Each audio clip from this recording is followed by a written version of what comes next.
जय माता दी। ओम नमः शिवाय।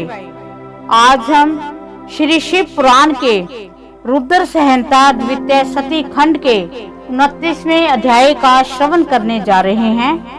यज्ञशाला में शिव का भाग न देखकर सती के रोष पूर्ण वचन, दक्ष द्वारा शिव की निंदा सुन दक्ष तथा देवताओं को धिक्कार फटकार कर सती द्वारा अपने प्राण त्याग का निश्चय। ब्रह्मा जी कहते हैं कि हे नारद, दक्ष कन्या सती उस स्थान पर गई जहां वह महान प्रकाश से युक्त यज्ञ हो रहा था और वहां देवता और असुर मुनि आदि के द्वारा कोतूहल पूर्ण कार्य हो रहे थे। सती ने वहां अपने पिता के भवन को नाना प्रकार की आश्चर्यजनक वस्तुओं से संपन्न, उत्तम प्रभा से परिपूर्ण, मनोहर आदि देवताओं और ऋषियों के समुदाय से भरा हुआ देखा। देवी सती भवन के द्वार पर जाकर खड़ी हुई और अपने वाहन नंदी से उतरकर अकेली ही शीघ्रता पूर्वक यज्ञशाला के भीतर चली गई। सती को आई देख उनकी यशस्विनी माता और सकनी वीरनी ने उन्हें बहनों ने उनका यथोचित आदर सत्कार किया, परंतु दक्ष ने उन्हें देखकर भी कुछ आदर नहीं किया तथा उन्हीं के भय से, शिव की माया से मोहित हुए दूसरे लोग भी उनके प्रति आदर का भाव ना दिखा सके। हे मुने, सब लोगों के द्वारा तिरस्कार प्राप्त होने से सती देवी को बड़ा विस्मय हुआ, तो भी उन्होंने अपने माता पिता के चरणों में मस्तक झुकाया। उस यज्ञ में सती ने विष्णु आदि देवताओं के भाग देखे, परंतु शंभु का भाग उन्हें कहीं नहीं दिखाई दिया। तब सती ने दुस्सह क्रोध प्रकट किया। वह अपमानित होने पर भी रोष से भरकर सब लोगों की ओर क्रूर दृष्टि से देखती और दक्ष को जलाती हुई सी बोली।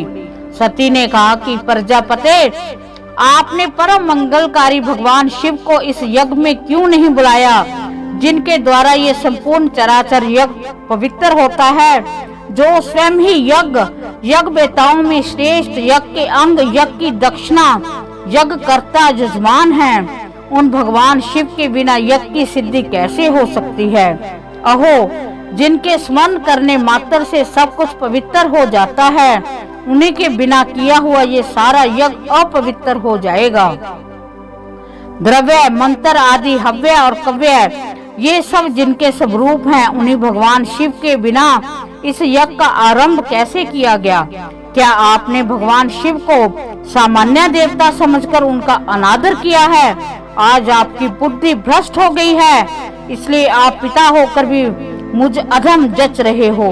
अरे, ये विष्णु और ब्रह्मा आदि देवता तथा मुनि अपने प्रभु भगवान शिव के आए बिना इस यज्ञ में कैसे चले आए हैं। ऐसा कहने के बाद शिव स्वरूपा परमेश्वरी सती ने भगवान विष्णु, ब्रह्मा, इंद्र आदि सब देवताओं को तथा समस्त ऋषियों को बड़े कड़े शब्दों में फटकारा।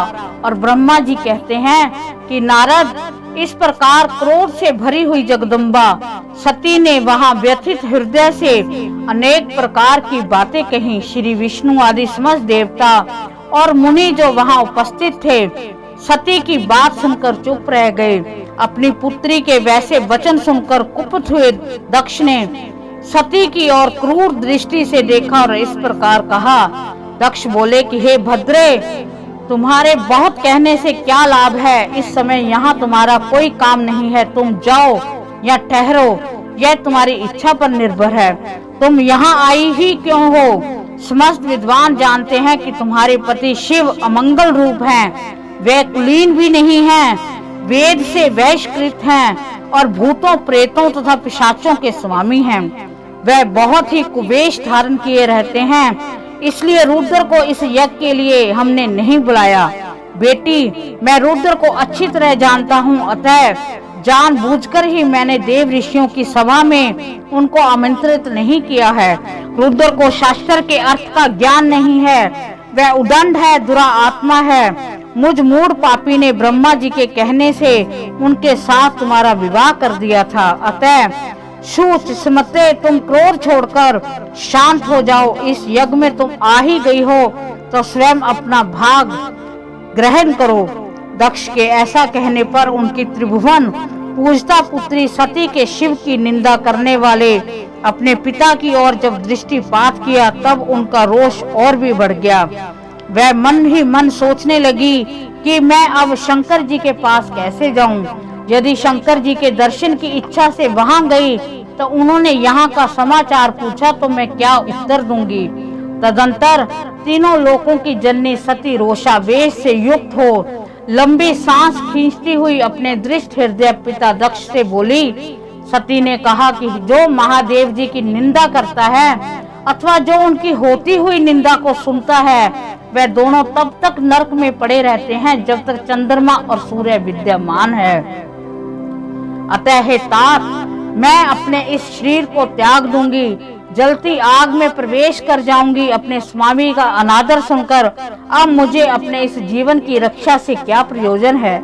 यदि कोई समर्थ हो तो वह स्वयं विशेष यत्न करके शंभु की निंदा करने वाले पुरुष की जीव को बलपूर्वक काट डाले, तभी वह शिव निंदा श्रवण के पाप से शुद्ध हो सकता है, इससे संशय नहीं है। यदि कुछ कर सकने में असमर्थ हो तो बुद्धिमान पुरुष को चाहिए कि वह दोनों कान बंद करके वहां से निकल जाए, इससे वह शुद्ध रहता है, दोष का भागी नहीं होता, ऐसा श्रेष्ठ विद्वान कहते हैं। इस प्रकार धर्म नीति बताने पर सती को आने के कारण बड़ा पश्चाताप हुआ। उन्होंने व्यथित चित्त से भगवान शंकर के वचन का स्मरण किया।